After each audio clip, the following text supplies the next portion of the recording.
Veneziano Doc, promotore del referendum per la separazione tra Venezia e Mestre, a Marcon si candida a sindaco per sfidare Romanello e Casoni, Marco Sitran. Marcon è un comune della città metropolitana e credo che si possa parlare anche in campagna elettorale di una riforma e una nuova amministrazione di una città metropolitana che è chiusa in un cassetto e gestita da un solo uomo che non è stato eletto, peraltro cemento nella conterminazione lagunare, e quindi anche a Marcon. Sitran dice di volersi candidare per aiutare le persone libere, sostenendo le ragioni di un vasto movimento di dissenso alla narrazione Covid con la lista Soccorso Veneto No Green Pass. Novax non esiste perché noi siamo per la libertà di scelta in merito alle vaccinazioni, siamo contro la gestione dittatoriale di questa pseudopandemia e di tutto quello che ne è derivato in disagio sociale e in drastiche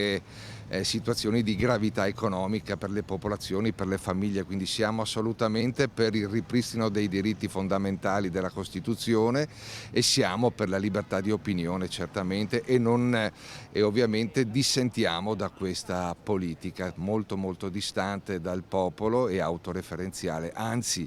al servizio delle multinazionali. L'idea di Sitran è quella di proporre qualcosa di nuovo nella politica, ponendo l'umanesimo, dice, al servizio della comunità per un nuovo rinascimento. Siamo slegati dai partiti e possiamo ragionare autonomamente per il bene e a servizio del popolo e quindi non dipendiamo dalle segreterie nazionali o regionali. Quindi siamo assolutamente per i più deboli, per l'ambiente, per la libertà